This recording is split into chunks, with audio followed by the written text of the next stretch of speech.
Okay, పరిశుద్ధుడు. అయితే యాకోబు పత్రిక 4వ అధ్యాయము 6వ వచనం, అవును గాని దేవుడు అహంకారులను ఎదిరించి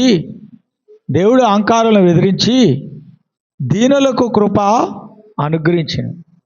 ఎవరికి?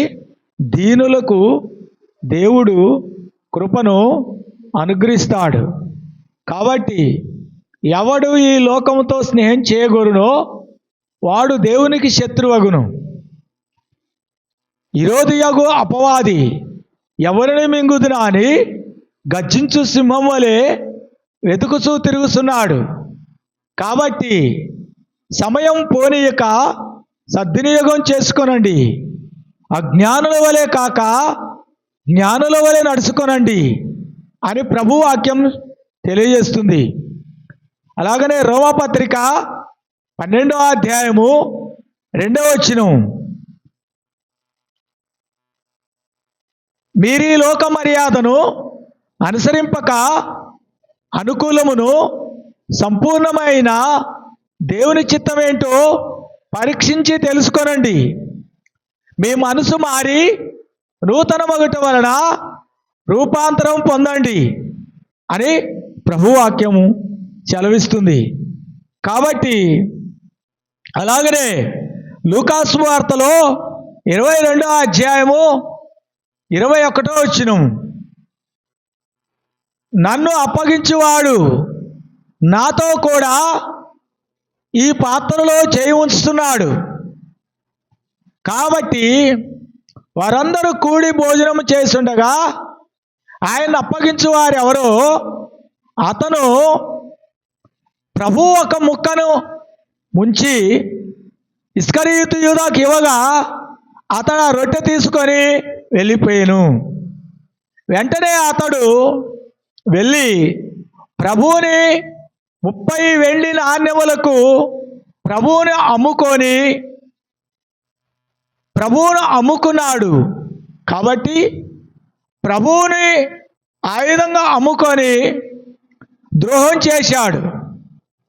అతను ద్రోహము ఎంతవరకు తీసుకెళ్ళిందంటే ఆ శాపమును బట్టి, ఆ ద్రోహమును బట్టి అపొస్తల కార్యము 1వ అధ్యాయం 18వ వచనములో అతడు పేగులు బయటకు వచ్చి తల్లకిందులుగా పడి చనిపోయాను. ప్రభువుని నిర్దోషిని ఆయనను అప్పగించాడు కనుక అతనికి కూడా మనశ్శాంతి లేక అతడు ఉరిపెట్టుకొని చనిపోయాడు. ఎందుకు అంటే మనశ్శాంతి లేక ఉరిపెట్టుకొని చనిపోయాడు, ఆత్మశాంతి లేక ఉరిపెట్టుకొని చనిపోయాడు. అలాగనే మార్కు సువార్త 12వ అధ్యాయము 2వ వచనము, ఆయన ద్రాక్ష తోటలో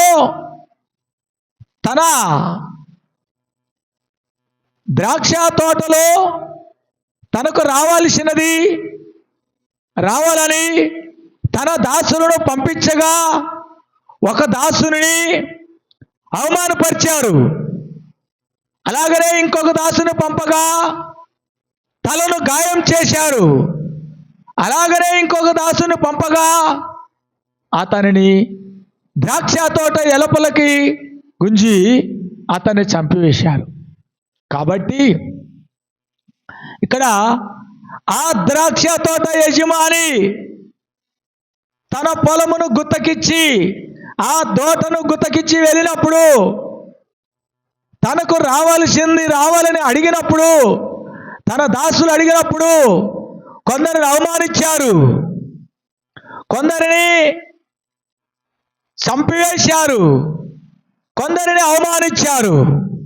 అలాగే మనం చూస్తే ఆమోస్ గ్రంథములో 5వ అధ్యాయం 10వ వచనములో ప్రభు వాక్యం సెలవిస్తుంది, గుమ్మములో నిలిచి బుద్ధి చెప్పు వారి మీద జనులు పగబడతారు, యథార్థంగా ప్రవర్తించు వారి మీద అసహించుకుంటారు. అయితే ఈ లోకము పాపముతోని శాపముతోని నిండి ఉంటుంది గనక అందుకనే ప్రభు అన్నాడు, నీవు ఈ లోకమునైనను ఈ లోక మర్యాదనైనను అనుసరించక అనుకూలమును ఉత్తమమును సంపూర్ణమైన దేవుని చిత్తమేదో పరీక్షించి తెలుసుకోవటం వలన మనసు మారి నూతన మగుడు. ఎవరి మనసు నా మీద ఆనుకోడు వారిని నేను పూర్ణ శాంతి గలవారిగా కాపాడుదురు. హల్లెలూయా, హల్లెలూయా. కాబట్టి మత్తయి సువార్తలో 26వ అధ్యాయము 15వ వచనము 48వ వచనములో ఇలాగున్నది, అప్పుడు ఇస్కరియోతు యూదా అతని యొద్దకొచ్చి బోధకుడా శుభమని చెప్పి ముద్దు పెట్టుకొని ఆయన్ని అప్పగించారు. ఈ లోకము ఎలా మోసం చేస్తుంది? మంచితనంలో మోసం చేస్తుంది. ఈ లోకము ఎలా మోసం చేస్తుంది? నమ్మించి మోసం చేస్తుంది. ఈ లోకం ఎలా మోసం చేస్తుంది? కాబట్టి ప్రభువుని మరి ఎన్నో విధముగా మోసం చేసింది. కాబట్టి ప్రియమైన దేవుని బిడ్డలారా, ఈ సమయంలో మనము ప్రభువునందు మరి భయభక్తులు కలిగి దేవుని యందు భయభక్తులు కలిగి ఉండవాలని ప్రభువు కోరుకొనిస్తున్నాడు. హల్లెలూయా. ప్రార్థన. ప్రేమ, నమ్మకము, కనికరము గల తండ్రి, ప్రభువా, నీ బిడ్డలమైన మాకు మీ ఆశీర్వాదము మీ దీవెనలు కలిగించమని యేసుక్రీస్తు నామములో ప్రార్థిస్తున్నాం తండ్రి. ఆమేన్.